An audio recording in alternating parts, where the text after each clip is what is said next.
नमस्कार। आज मैं आपको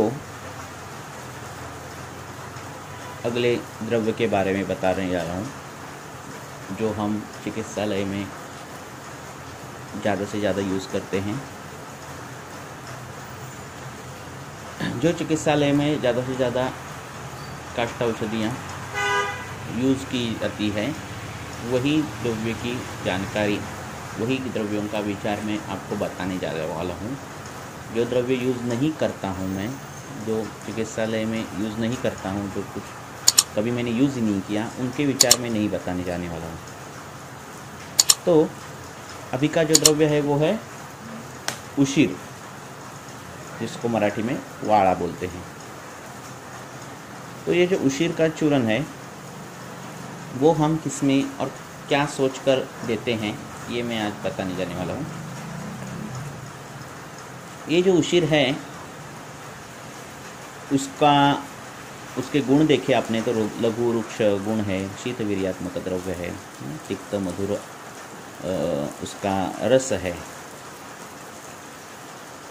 तो जो इंसान धूप में काम करता है, स्थूल इंसान धूप में काम करता है, अति अम्बुपान जिसका हेतु है, द्रवगुण पित्त का द्रवगुण बढ़ाने वाले हेतु जो करता है, ऐसे पित्त का द्रवगुण बढ़ाने वाले हेतु जिनमें है, ऐसे इंसानों में, ऐसे रुग्ण में हम ये उशीर देते हैं जिनमें अति स्वेद प्रवर्तन हो, अति स्वेद प्रवृत्ति हो, पित्त का द्रवगुण बढ़ने के कारण जिनमें ये सब चीज़ें होती है, उनमें हम ये उशीर देते हैं। पित्त का द्रवगुण और उष्ण गुण अगर बढ़ गया तो फिर पित्त का पार्थिवत्व कम हो जाता है और फिर द्रवगुण भी बढ़ जाता है। तो ऐसी अगर कंडीशंस हो, तीखा खाना, स्पाइसी खाना, अति अम्बुपान, दिन में सोना, धूप में काम करना, ऐसे कंडीशंस जो है, ऐसे रुग्ण में अति स्वेद प्रवर्तन कम करने के लिए, और मूत्रदाह हो तो उनमें, ऐसे लोगों में हम उशीर का चूर्ण उपयोग में लाते हैं। वही इंसान अपतर्पणजन्य हेतु करके आया हो, अपतर्पणजन्य कुछ उसके हेतु हो, काम ज़्यादा कर रहा है, खाना कम है, जो वर्कर्स रहते हैं, ऐसे में मूत्रदाह हो तो हम गोक्षुर की तरफ जाते हैं। गोक्षुर देना उसमें उचित समझते हैं क्योंकि उसके गुण के हिसाब से। शुक्रक्षय जन्य हेतु है, काम ज़्यादा है, शुक्रक्षय जन्य हेतु ऐसे कुछ है, तो ऐसे अपतर्पणजन्य इसमें हम शतावरी जैसे कॉम्बिनेशन हम देते हैं।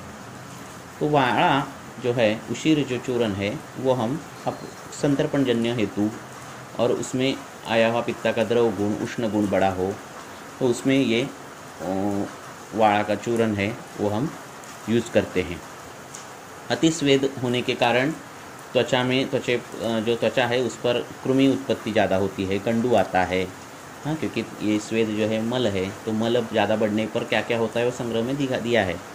तो उससे जो कुष्ठ रोग अगर हो रहा हो अतिस्वेद से, और अतिस्वेद का कारण ये सब चीज़ें हो कि अव्यायाम हो या फिर धूप में काम करना हो, पित्त का द्रवगुण बढ़ने वाले जो कुछ काम है वो हो, तो ऐसे कुष्ठ में भी ये हम उशीर जो है वो देते हैं। उससे वो दाह शमन होता है, स्वेद प्रवर्तन भी कम हो जाता है। रक्त ज़्यादा पतला हो, रक्त धातु में जलीय अंश ज़्यादा बढ़ने के कारण मांस शैथिल्य भी जाता है, और ऐसे मांस शैथिल्य अगर रक्त धातु से हो तो उसमें भी ये जो उशीर का चूर्ण है वो बहुत अच्छी तरह से कारगर होता है। कई दवाइयाँ भी हैं एलोपैथी की, आधुनिक वैदिक शास्त्र की, कि डायबिटीज़ में भी कई दवाइयों से ये जो होता है अतिसेव प्रवर्तन होता है, हाइपरथायराइडिज्म में होता है, या फिर कोई ये जो रहते हैं ना एंटी डिप्रेसेंट दवाइयाँ, वो उसमें एंटीसाइकोटिक दवाइयों में से NSAID जो है कई इनमें भी अतिस्वेद प्रवर्तन, आप अगर उनकी फार्मेकोलॉजी देखोगे तो उसमें आपको अतिस्वेद प्रवर्तन ऐसे आपको ये दिखेगा। तो ऐसे अगर हिस्ट्री हो लॉन्ग टर्म इस आधुनिक वैदिक शास्त्र की दवाइयाँ और उससे अतिस्वेद प्रवर्तन, तो ये विष से अतिस्वेद प्रवर्तन ऐसे अगर हमने उसका निदान किया तो ये जो उशीर है वो विषग्न भी है, और इससे उत्पन्न अगर अतिस्वेद प्रवर्तन है तो ये जो है वो उशीर हम उसमें देते हैं। विष से उत्पन्न अतिस्वेद प्रवर्तन में चंदन भी हम देते हैं, तो उशीर भी देते हैं, ये जो है वो द्रव्य देते हैं। चंदन क्या काम करता है, चंदन का कैसे डिफ्रेंसिएशन है, इसका कैसे वो अगले वीडियो में बताऊंगा।